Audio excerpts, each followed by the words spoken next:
ನಮಸ್ಕಾರ ಬುದ್ಧಿ, ಸಾಲ ಕೊಡ್ತೀರಾ? ಏನ್ ಹೇಳಿ? ಸಾಲ ಬೇಕಾ? ನಮ್ಮ ಜಗ್ಗಣ್ಣವರು ಸಾಲ ಅಂತೂ ತಗೊಂಡ್ರು, ಬಟ್ ಹೇಗೆ ಇಂಟ್ರೆಸ್ಟ್ ಫ್ರೀ ಮಾಡಬೇಕೆಂಬುದನ್ನು ಗೊತ್ತಿಲ್ಲ.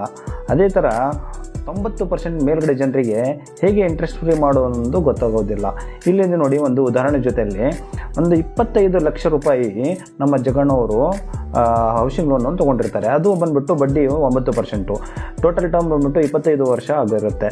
ಸೊ EMI ಬಂದ್ಬಿಟ್ಟು 21,000. ಸೊ ಅದಕ್ಕೆ ಟೋಟಲ್ ಇಂಟ್ರೆಸ್ಟ್ ಬಂದ್ಬಿಟ್ಟು 37,90,000ವನ್ನು ಅದು ಇಂಟ್ರೆಸ್ಟ್, ಬರೀ ಇಂಟ್ರೆಸ್ಟ್ ಅಷ್ಟು ಪೇ ಮಾಡ್ತಾರೆ.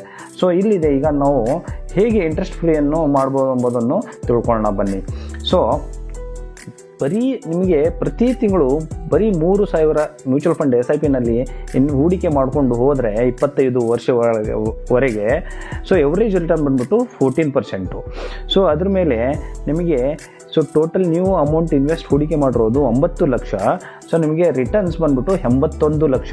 ನೀವು 9 ಲಕ್ಷ ನೀವು ಹೂಡಿಕೆ ಮಾಡಿರೋದು 81 ಲಕ್ಷದಲ್ಲಿ ಮೈನಸ್ ಮಾಡಿದರೆ 72 ಲಕ್ಷ ನಿಮಗೆ ಗಳಿಕೆ. ಸೊ ಅದ್ರ ಮೇಲೆ ಗೇನ್ಸ್ ಮೇಲೆ 12.5% ಟ್ಯಾಕ್ಸ್ ಆದರೂ ಕೂಡ 9 ಲಕ್ಷ ಆಗುತ್ತೆ. ಸೊ 9 ಲಕ್ಷ ಮೈನಸ್ ಮಾಡಿದರೂ ಕೂಡ ನಿಮಗೆ ಟೋಟಲ್ 63 ಲಕ್ಷವನ್ನು ನೀವು ಅರ್ನ್ ಮಾಡ್ಬೋದು. ಅದೇ ಮೈನಸ್ ನೀವು ಇಂಟ್ರೆಸ್ಟ್ ಪೇ ಮಾಡೋದು 37 ಲಕ್ಷ, ಅದಕ್ಕಿಂತಲೂ ಜಾಸ್ತಿನೇ 63 ಲಕ್ಷವನ್ನು ಗಳಿಸಿರ್ತೀರ. ಸೊ ಅದಕ್ಕೆ ನಾವು ಈ ಥರ ಇಂಟ್ರೆಸ್ಟ್ ಫ್ರೀಯನ್ನು ಮಾಡ್ಬೋದು. ಇದು ನೀವು ಫ್ರೆಂಡ್ಸ್ ಮತ್ತು ಫ್ಯಾಮಿಲಿಗೆ ಶೇರ್ ಮಾಡಿ.